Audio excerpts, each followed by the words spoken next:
suis Sarah Constantin, je suis journaliste et activiste. Et avec Elvire qui est là, on fait une série documentaire qui s'appelle Kit Révolution. Voilà, moi je suis Elvire Duval-Charles, je suis activiste et réalisatrice.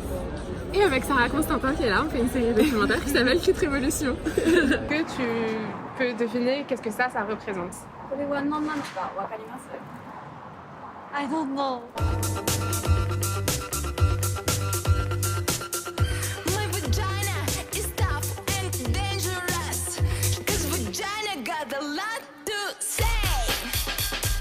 Don't play stupid, don't play dumb. Vagina's where you're really from. Where you from, where you from? Where you from?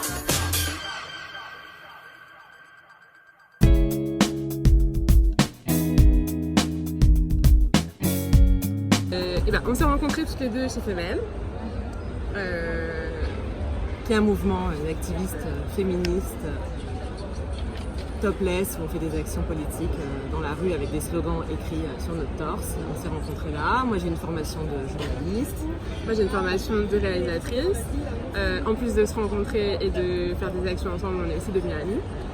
Et au fur et à mesure des discussions, on s'est rendu compte que notre activisme et le combat qu'on menait contre le sexisme s'arrêtait au seuil des portes de nos chambres.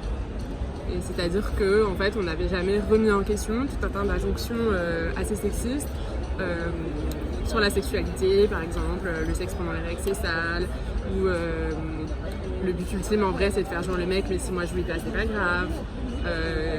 Le rapport sexuel va s'arrêter quand le mec jouit. Tout un tas de choses en fait qu'on ne s'était pas posé la question. Et donc du coup on a eu l'envie d'explorer cette question-là à la fois à travers notre expérience, c'est-à-dire de nous questionner sur notre rapport à la sexualité, à l'apparence de notre sexe, à notre rapport à l'autre, et d'aller rencontrer des femmes partout dans le monde qui ont fait de leur sexualité un outil politique pour prôner une sexualité libre, épanouie et joyeuse. Et du coup, ce qu'on a fait, c'est deux choses. C'est-à-dire qu'on a ouvert un compte Instagram sur lequel on parle de sexualité. C'est-à-dire, nous, on parle de nos découvertes qu'on fait au fur et à mesure de nos recherches pour le documentaire et aussi de nos doutes, nos questions, etc. Mais on laisse aussi la parole à nos abonnés qui, du coup, peuvent soit poser des questions, soit faire des témoignages qu'on partage ensuite.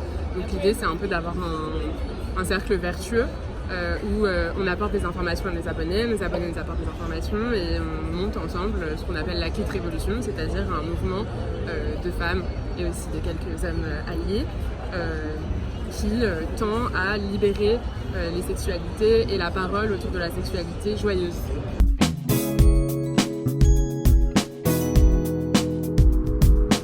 Eh bien on a galéré, Alors c'est une histoire assez drôle, ou tragique, je ne sais pas.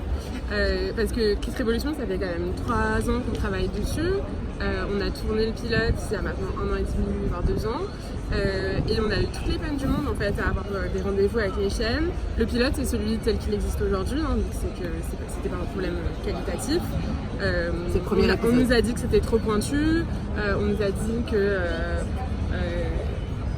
on voyait pas trop le rapport entre le féminisme et la sexualité et que du coup en fait fallait qu'on choisisse soit de faire la révolution, soit de faire le clit, mais pas les deux en même temps. Et puis en fait entre temps il y a eu MeToo. Il y a eu MeToo qui donc a posé la question du consentement et je pense qu'il a rendu un peu plus clair dans l'esprit de plus de monde sans doute et des programmateurs et programmatrices le fait que en fait si la sexualité c'est un problème politique et oui en fait c'est pas juste un truc de bonne femme, c'est un problème, c'est l'intime et politique et donc du coup il se trouve que après MeToo on a envoyé le pilote à Slash qui pour le coup nous a dit tout de suite le projet est super, c'est génial. Après est-ce que c'est parce que il y a eu MeToo ou pas? Slash c'est quand même une chaîne qui est quand même particulièrement engagée, mais c'est un engagement qui est nouveau puisque de toute façon cette chaîne est nouvelle. Je ne suis pas certaine qu'on aurait réussi à sortir ça sur une chaîne nationale avant MeToo.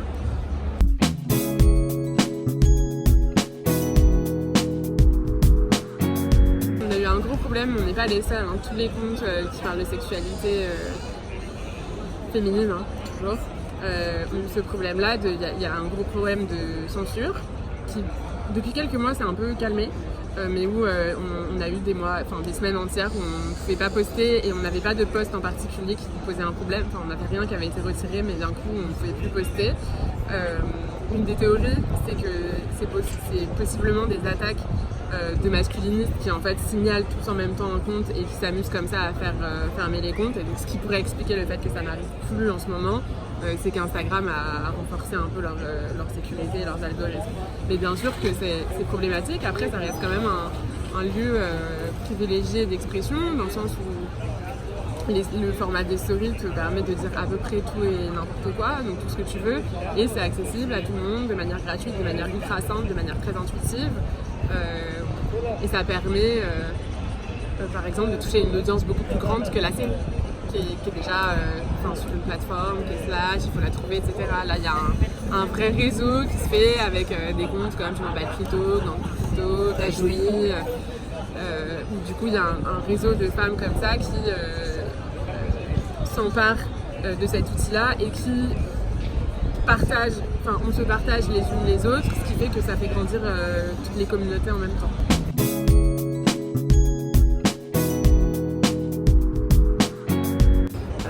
La conférence s'appelle Cyberactivisme de l'intime, et donc j'imagine qu'on va parler un petit peu de comment les réseaux sociaux ont libéré la parole sur la sexualité et comment de quelque chose qui était très normatif, parce que notre éducation sexuelle se faisait par des médias mainstream, magazines féminins, radio libre, qui finalement nous montraient une image des femmes et de la sexualité qui était toujours la même et franchement pas trop à notre avantage.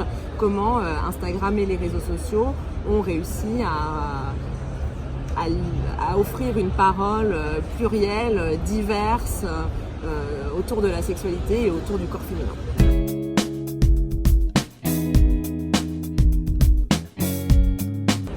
Là, on vient déjà de faire le tour du monde à la rencontre de femmes qui se réapproprient leur sexualité. On est parti rencontrer des jeunes femmes au Kenya, on est parti au Chili, on est parti au Japon, on est parti à New York. Donc on va essayer d'avoir un été tranquille. Évidemment, c'était génial et c'est la meilleure expérience, l'une des meilleures expériences de notre vie, je pense. Et puis pour la suite, on va voir les sujets sur lesquels on a envie de travailler. Le compte Instagram va continuer à exister, à se développer. La Kit Révolution se fera via nous, mais aussi via toutes les femmes qui s'emparent de ces sujets-là et qui montent dans leur ville, avec leurs copines et leurs copains, des réseaux qui parlent de sexualité et qui font la Kit Révolution, leur Kit Révolution à elles.